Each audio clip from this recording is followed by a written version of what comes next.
So, hello and namaste and welcome to my channel. Today we'll be diving in a very interesting topic, uh, topic that is near my heart. और ये topic है मोदी जी के achievements का। 10 साल से ज़्यादा हो गया। 2014 में आए, 2026 हो गया, 12 years. तो we'll be talking about some of his achievements. First, कि किस तरह के इनके अचीवमेंट्स हैं, और आगे हम इनके फेलियर्स और इनके ड्रॉबैक्स के बारे में भी बात करेंगे दूसरे वीडियोस में। पर ये सीरीज़ का पहला वीडियो हम बनाएंगे मोदी जी के अचीवमेंट्स पर। और some really impressive achievements man. Modi ji, you know what, respect to you, man.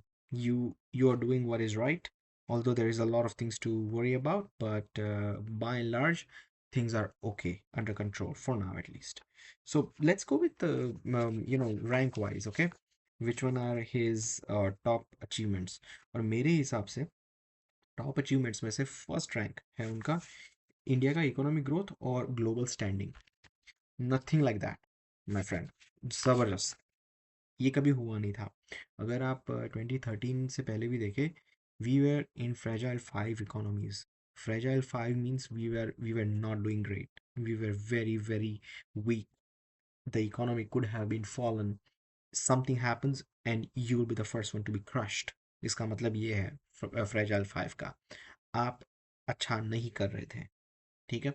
उससे पहले before that there were instances where India was growing 7 8% 9% in some years. पर उसके बाद then it slip to fragile five. और corruption होता था कांग्रेस की government, we all know about that.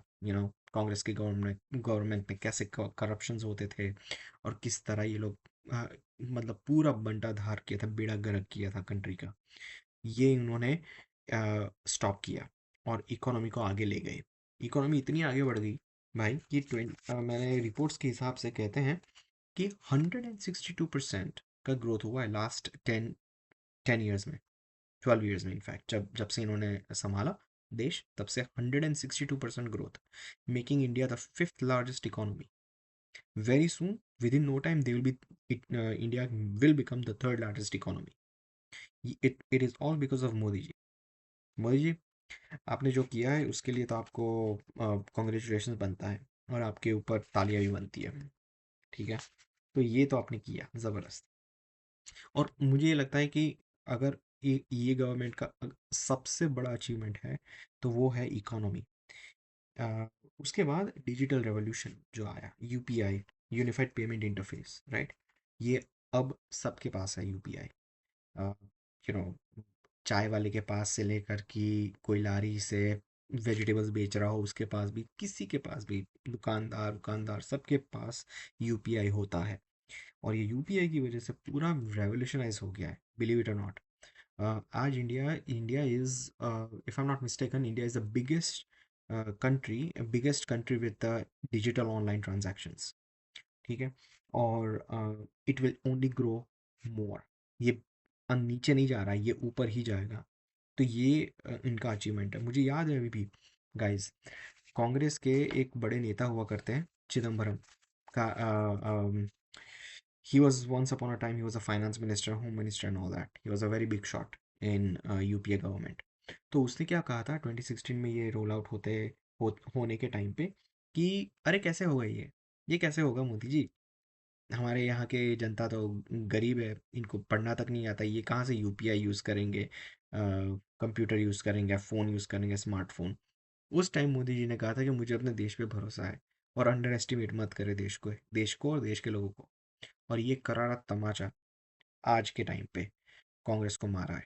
मतलब इतना टाइम लगा, पर उन्होंने जो जो कटाक्ष किया था, जो उन्होंने डेरोगेटरी वे में बात करी थी इंडियन लोगों के बारे में, भारतीय लोगों के बारे में, चिदम्बरम ने, उसका जवाब उनको मिल चुका है आई थिंक। तो UPI was a big one two, right? उसके बाद जीएसटी। GST unbelievable. जीएसटी से पहले इंडिया जो था, India was one country, but it's economy and the market was not one. It was not a unified market. It was the market which was divided into like 30 different states, 35 different states with union territories and everything. Every state my friend. Keep this in mind. Every state would have a different kind of regulations, different kind of tax structures and everything. And because of that, there was a huge challenge business के लिए operate करना भारत में. अगर आपने आपने महाराष्ट्र से अंदर अंदर अंदर विद इन कंट्री अगर आपको ट्रेड करना है तो it was like a big challenge, क्योंकि हर एक चीज़ डिफरेंट होती थी. ठीक है. तो उन सब चीज़ों को सिंप्लीफाई किया जीएसटी ने. तो जीएसटी की वजह से बाहर के लोग इंडिया को एक मार्केट समझने लगे, बड़ा मार्केट, यूनिफाइड मार्केट. ठीक है. उसकी वजह से नंबर्स भी ऐड होने लगे, ऑल दैट. तो नंबर्स जब ऐड होते हैं तो आपका स्ट्रेंथ भी बढ़ता है. तो ये this is happening because of the GST. GST की वजह से टैक्स का एक्यूमुलेशन हुआ, वो भी बेटर हुआ. ठीक है. और अभी जो बड़ी बड़े जो खर्चे होते हैं देश को चलाने के, देश को आगे बढ़ाने के, वो सब कहाँ से आएंगे पैसे? ऐसे ही तो आएंगे ना, जीएसटी से आएंगे. टैक्स लेना पड़ेगा, सब कुछ करना पड़ेगा, और हम कर रहे हैं ये. और ये चीज़ पहले कर लेनी चाहिए थी, सालों पहले, पर नहीं हुई. पर मोदी जी ने करके दिखाया. Very good, good one for that. और ये पॉलिटिकली भी बहुत डिफिकल्ट था उनके लिए जो उन्होंने किया. Not many people, I swear, not many people can do it. इतना रिस्क लेकर करना मोदी जी ने किया, और वो 2016 में किया था उन्होंने. फिर अबॉरोगेशन ऑफ आर्टिकल 370 को कूड़ेदान में डाला.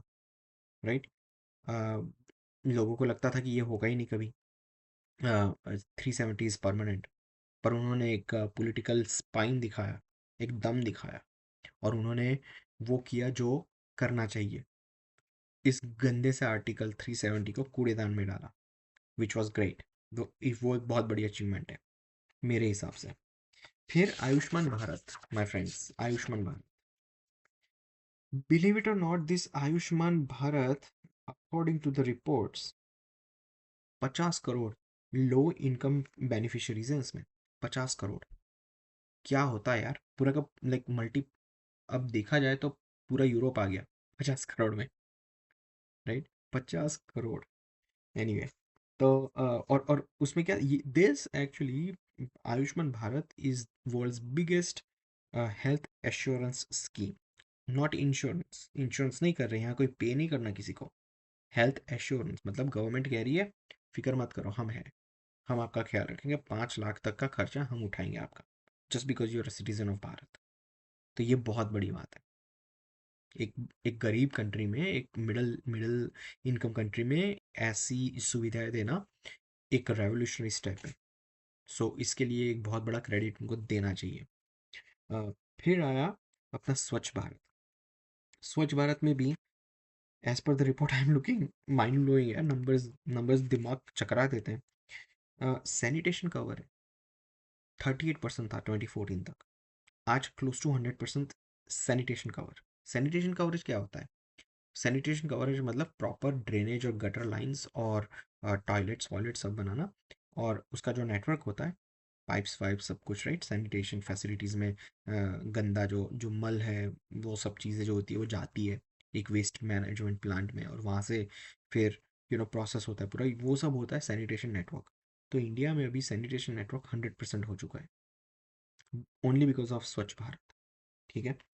फिर 110 मिलियन टॉयलेट्स, 110 मतलब 11 crore, if I am not mistaken, 11 crore toilets बनाए. कितना फ़ायदा हुआ है किसको? अपनी औरतों को, भारत की औरतों को. Imagine how disgraceful and embarrassing it is for a woman to go to take a pee outside. कितना एम्बेरसिंग है ये. 70 ईयर्स में भारत में ये नहीं हुआ था, ये इस बंदे ने करके दिखाया है. तो ये उसका अचीवमेंट है, बहुत बड़ा अचीवमेंट है. और ये सब, ये जो भी मैं बोल रहा हूँ ना, ये कोई छोटे मोटे अचीवमेंट नहीं है. ऐसे ऐसे कई लोगों ने ट्राई भी की है, और कई लोगों ने देख के उनकी फट गई. उन्होंने बोला भाई इनको ठंडे बस्ते में डालो, मेरे से नहीं होगा. ऐसा हुआ था, और ये इस बंदे ने ये सब चीज़ें करी है. सो दैट बीइंग सेड, प्रधानमंत्री जन धन योजना, जिसमें 50 करोड़ बैंक अकाउंट खोले हैं, उसकी वजह से डायरेक्ट बेनिफिट ट्रांसफर्स हुए हैं. जो जो भी स्कीम्स होती हैं गवर्नमेंट की, ये वो डायरेक्ट बंदे के अकाउंट में जाता है.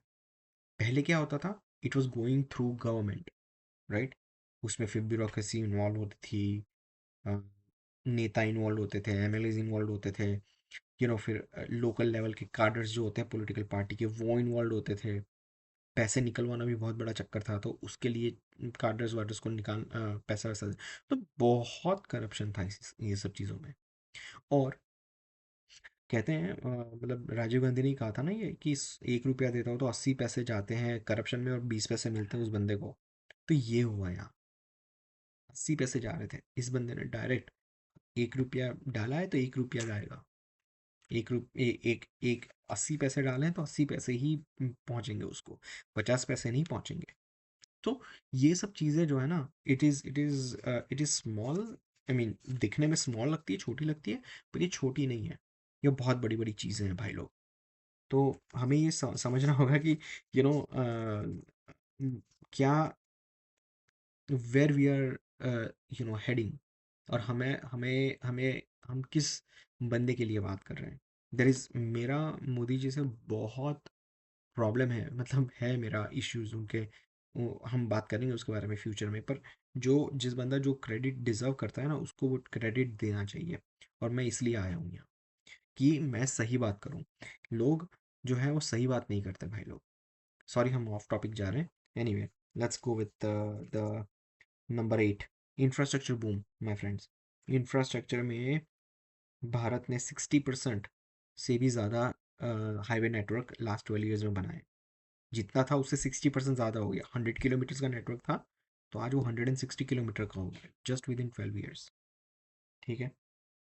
सो दैट, और फिर दूसरा है अपने airports. Can you imagine, airport India में अभी 144 इंटरनेट ऑपरेशनल एयरपोर्ट्स हैं। पहले कितने थे हमें नहीं पता, पर अभी 144 है, विच इज़ अमेजिंग मैन। मतलब मुझे नहीं पता कि क्या, मतलब ओके ओके, हियर हियर मेरी नोट्स इतनी बुरी नहीं है यार। वो कहते हैं doubling the number of operational airport, तो मतलब कि होते होंगे अबाउट 70 समथिंग एयरपोर्ट्स, राइट। वो 12 साल में इस बंदे ने डबल कर दिया, 144 तक चला गया एयरपोर्ट। तो उसमें कनेक्टिविटी और ट्रांसपोर्टेशन और वो सब कितना फ़ायदा होता है उसको, तो वो भी देखना है। सो दैट, एंड उज्ज्वला योजना का तो मैंने सुना है, इनफैक्ट मेरा फर्स्ट हैंड एनकाउंटर है लोगों से उसका। तो बहुत ज़बरदस्त चीज़ है। 100 मिलियन एलपीजी कनेक्शंस। 100 मिलियन क्या होता है? 10 करोड़। 10 करोड़ एलपीजी के कनेक्शन, मतलब 10 करोड़ है, एक एक फैमिली में एक कनेक्शन होगा। अगर चार ऑन एवरेज है बच्चे, तो we are talking about like 40 crore people.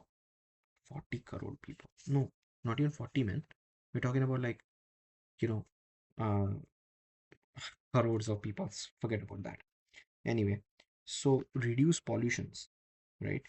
तो पॉल्यूशन भी रिड्यूस हुआ उज्ज्वला की वजह से, बिकॉज एलपीजी आए, आपने जलाना कम कर दिया, लकड़ी वकड़ी ये वो, तो ये सब तो ज़बरदस्त अचीवमेंट है। डिफेंस और स्पेस में भी है, आपको पता है चंद्रयान अपने भेजा था।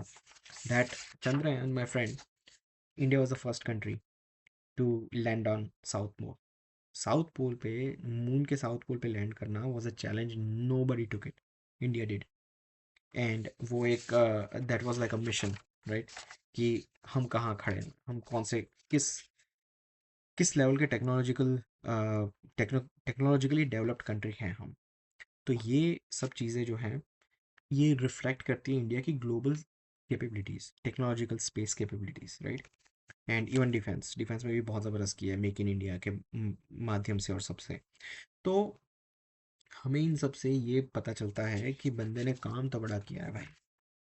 हालांकि लास्ट 5-6 सालों में बहुत सारी चीज़ें हुई हैं जिस पे हम बात करेंगे, बहुत डेंजरस चीज़ें हुई हैं, और अ, वो चीज़ें जो हैं वो हमें बात करनी होगी इस पे। ये सब चीज़ों को लाइमलाइट में लाना पड़ेगा, ठीक है। और अ, अगर कंट्री को सही रास्ते पे लेके चलना है आगे, एस्ट्रे ना चला जाए, we don't want our country to go astray, we want it to go in the correct direction. और करेक्ट डायरेक्शन तभी मिलेगा जब हम कंटिन्यूअस गवर्नमेंट के ऊपर नज़र रखेंगे और देखा करेंगे कि भाई क्या हो रहा है। ऐसा नहीं हो सकता कि लाइक अरे हाँ मोदी जी आ गए हो गया, योगी जी आ गए हो गया, करते हैं सो जाओ घर पे, नहीं। हमें विजिलेंट रहना होगा, और विजिलेंट रहेंगे तभी हमारे काम होंगे। वरना ये कोई काम नहीं करने वाले हैं, ना मोदी ना योगी। समझ लो, these are all politicians. Politicians को जब तक अगर फायदा नहीं दिखता या उनको ऐसा नहीं लगता कि भाई इससे हमारा कुछ फायदा होगा या फिर यू नो वोटर छिटक जाएगा, तभी काम करते हैं। तो इनको हमेशा इनके ऊपर प्रेशर बनाए रखना है। So these are many multiple sectors I would say कि कंट्री को चेंज किया इन्होंने। इकोनॉमी को ले लीजिए, technology, infrastructure, health care, governance, overall everything has been impacted positively by this government. So, Modi ji, you did a great job. ज़बरदस्त, बहुत ज़बरदस्त काम किया है। हालांकि बहुत सारी और चीज़ें हैं जिस पे हम बात करेंगे कि आपको ध्यान देना पड़ेगा उस पे, पर overall we are with you sir. Awesome.